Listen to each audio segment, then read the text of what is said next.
Hello, it's me, Tech Boss a lot, and I think for this one I'm just gonna do something a little different. I'm gonna be reading about the smallpox when it hit Tenochtitlan and Tlatelolco. Um, anyway, so I guess for today's period, I think it's just an idea of how bad it can get, how it could spread. Well, I'm saying that's what this whole thing is, which makes it kind of interesting. Is it shows you people get infected, what the symptoms were, all the way to them seeing it spread to other regions. And I think it's something we'll have to show. I think we learn from the past to understand what's going on, I guess. So it's 29th chapter in which it is told how there came a plague, which would be smallpox, of which the natives died. Its name was smallpox. It was the time that the Spanish set forth from Mexico. So after the Spanish left Tenochtitlan, um, before they come back and do more devastation. But before the Spanish had risen against us, first there came to be a great sickness, a plague. It was in Tepehuit that it originated, and there spread over the people a great destruction of men. Some of it indeed covered with Brussels. They were spread everywhere on one man's face, one man's head, on one man's breast, etc. There was indeed perishing. Many indeed died of it. No longer could they walk. They only lay on their adamant in their beds. No longer could they move. No longer could they bestir themselves. No longer could they raise themselves. No longer could they stretch themselves out on their side. No longer could they stretch themselves out face down. No longer could they stretch themselves out on their backs. And when they bestirred themselves, much did they cry out. They were much perishing, like a covering like they were potosols.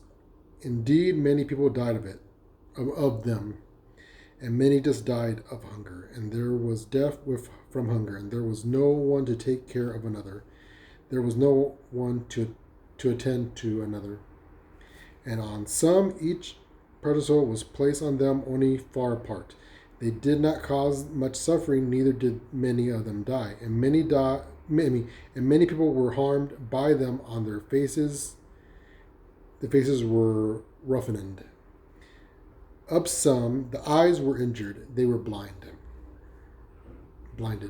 At this time, the plague prevailed indeed 60 days signs when it ended, and when it diminished, when it was realized when they were reviving the plague, were already going towards Chalco, and many were crippled by it. However, they were not entirely crippled. It came to be prevalent in Teotihuacan, and it went diminishing in Pasquehuiznincli.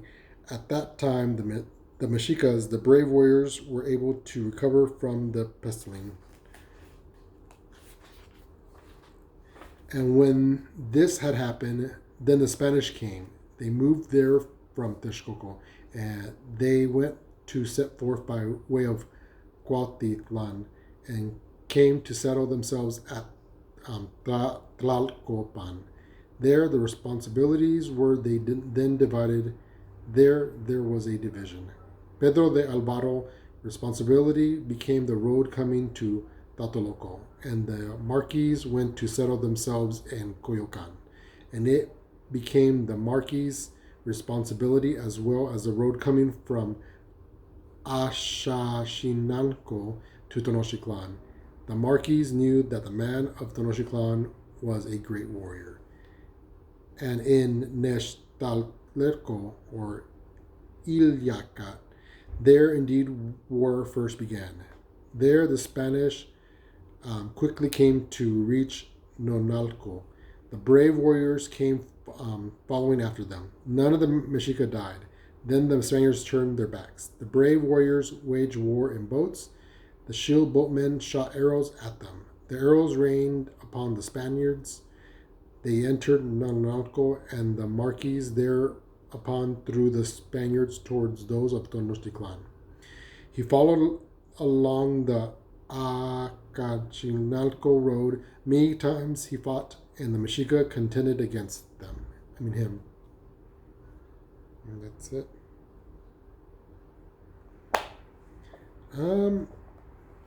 So it just shows you, I guess, a brief history of a disease in the Michigan and most novels didn't have, and how it had several different symptoms. Some were, very aggressive. Some got a very minor version of it. The ones who only got smallpox, if they scratched themselves, that had left marks from the smallpox. And then the Spanish came and just tried to destroy the rest. Anyway, I guess I'll talk to you guys later.